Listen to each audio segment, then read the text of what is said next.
One day, a scorpion was walking along the river trying to find a way to cross it. Since he knows that he can't swim, he needs to find someone to help him to cross the river. He ran upriver and downriver all the while thinking of his options. And that's when he saw a frog who was having a relaxing time sitting along the river bank. He approached the frog. He said, "Hey, Mr. Frog, looks like we are having a great time. And I really want to cross the river. But as you know, I can't swim. Can you please help me to cross it?" The frog looked at him and said, "What do you mean?" "I mean, can you let me to crawl on your back and you carry me across the river?" "What? Are you kidding? I can't do that," said the frog. "Why not? How come?" "Why not? Because if I let you crawl on my back and try to swim across, you will sting me and I will die." "Why would I do that?" asked the scorpion. "Come on, Mr. Scorpion. You know that and I know that. That's who you are. Scorpions sting frogs." "Okay, come on, Mr. Frog. Look at it this way. If I sting you, you will die. So I will die with you in the middle of the river. Why would I do that? I'm not going to do such a thing. Come on, just help me to cross the river, please." Then Frog thought, yeah, that doesn't make any sense. If he stings, we're both going to die. Alright, he might not do that. "Okay, so crawl on my back, but remember your promise, you can't sting me." The scorpion felt so happy. He quickly jumped on the frog's back and they started crossing the river. Halfway across the river, a frog suddenly felt a sharp pain on his back. He looked up and he noticed that the scorpion had stung him and he was removing his stinger from his back. The frog felt so scared. He started feeling the venom of the scorpion going through his body. He felt so numb and he started losing his strength. He started drowning. Just before he was taking his last breath, he looked up and asked the scorpion, "Why did you do that? You are such a fool. Now we're both going to die. Tell me why." And the scorpion said, "I'm sorry, friend. I could not help it. That's who I am. I am a scorpion. Scorpions sting frog."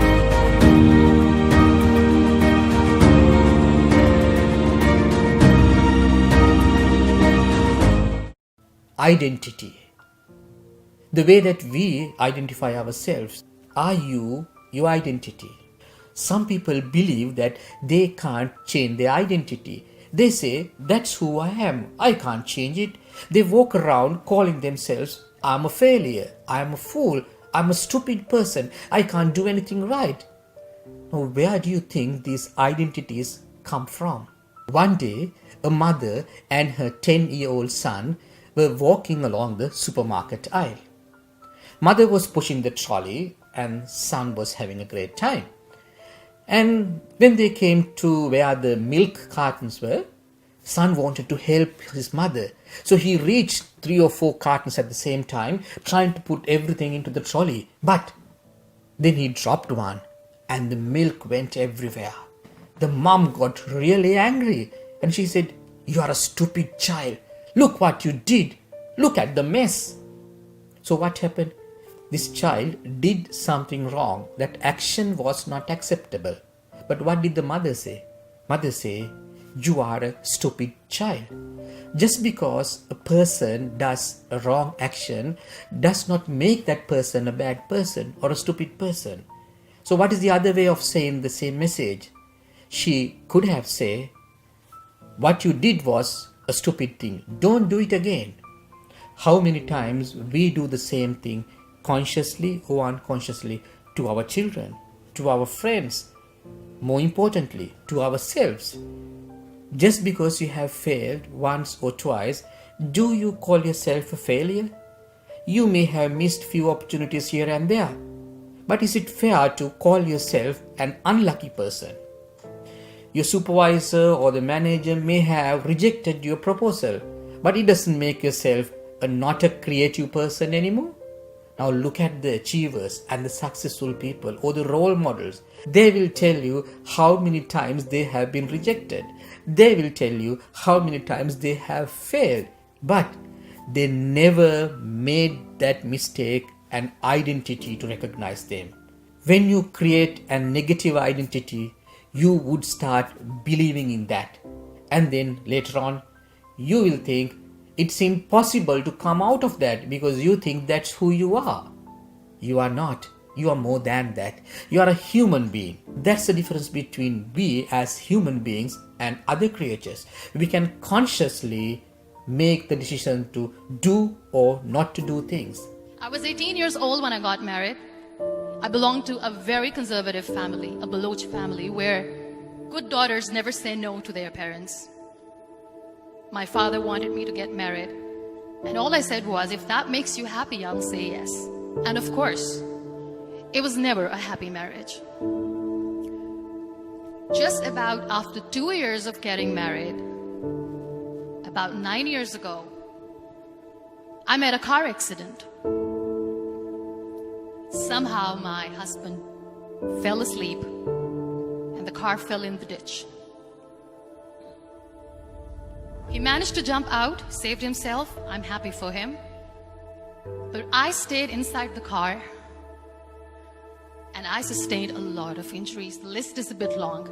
Radius ulna of my right arm were fractured. The wrist was fractured. Shoulder bone and collarbone were fractured. My whole rib cage got fractured. But that injury that changed me and my life completely was the spine injury. Many people came to rescue. They gave me CPR. They dragged me out of the car. And while they were dragging me out, I got the complete transection of my spinal cord. Those 2.5 months in the hospital were dreadful. I was at the verge of despair. One day, doctor came to me and he said, well, I heard that you wanted to be an artist, but you ended up being a housewife. I have a bad news for you. You won't be able to paint again.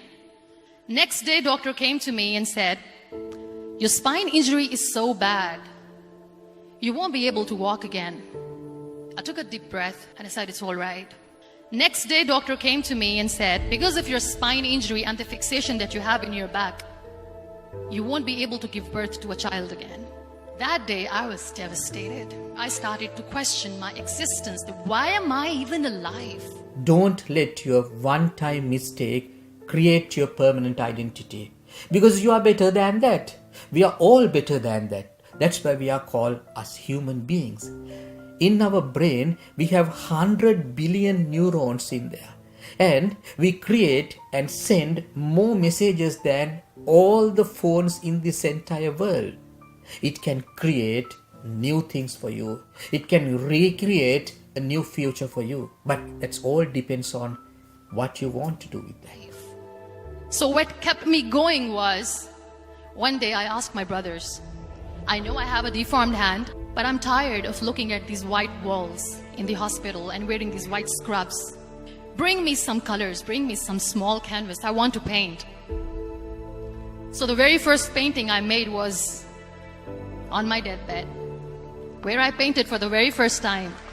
What an amazing therapy it was. Without uttering a single word, I could paint my heart out. I could share my story. People used to come and say, what lovely painting. So much color. Nobody could see the grief in it. Only I could. And that day I decided that I'm going to live life for myself. I am not going to be that perfect person for someone. I am just going to take this moment and I will make it perfect for myself. That I'm going to fight my fears. So I wrote down one by one all those fears. And I decided that I'm going to overcome these fears one at a time. You know what was my biggest fear? Divorce. But the day I decided that this is nothing but my fear, I liberated myself by setting him free. And I made myself emotionally so strong that the day I got the news that he's getting married, I sent him a text that I'm so happy for you and I wish you all the best. And he knows that I pray for him today. Number 2 was, I won't be able to be a mother again. And that was quite devastating for me. But then I realized there are so many children in the world, all they want is acceptance. So there is no point of crying, just go and adopt one. And that's what I did.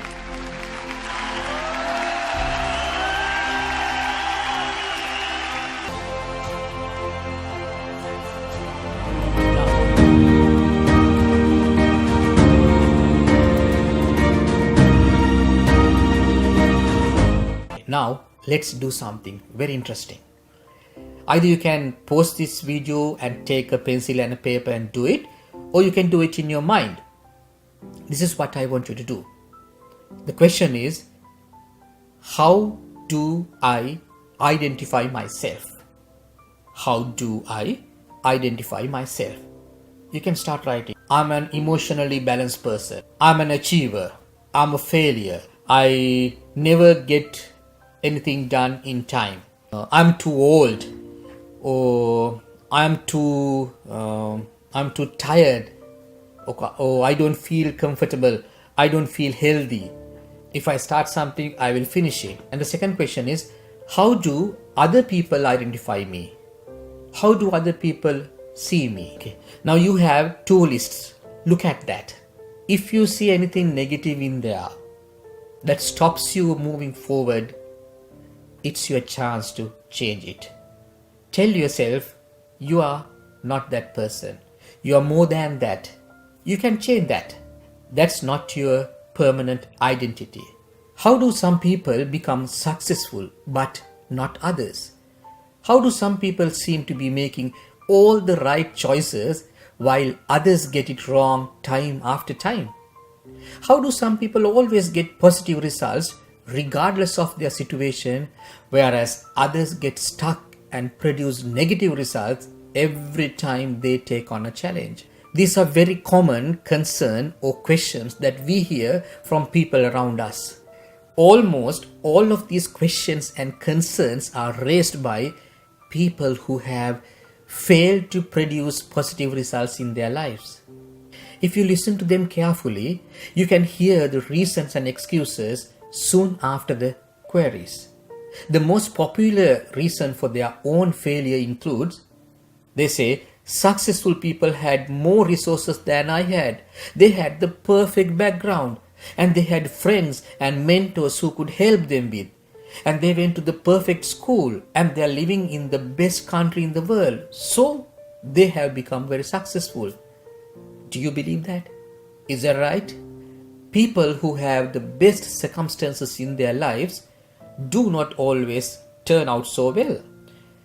We have repeatedly seen people who have had a bad start to life, difficult childhoods, turn their lives around. We know of people who had absolutely no proper education, but have become extremely successful professionals and business owners. We have heard of people who have repeatedly failed, but eventually gone into becoming extraordinary people that you and I admire. Whatever the experiences we undergo, whether it's negative or positive, it's the part of our learning process. But unfortunately, sometimes we try to internalize the external experience and name that experience good or bad and identify ourselves as that person. Just remember, whatever we did or did not do, that's in the past. It's gone. It only exists in our mind, nowhere else. So, do you want your past memory or past experiences, which is no longer in the existence, to determine your future? Challenge your identity and come out of your old clothes.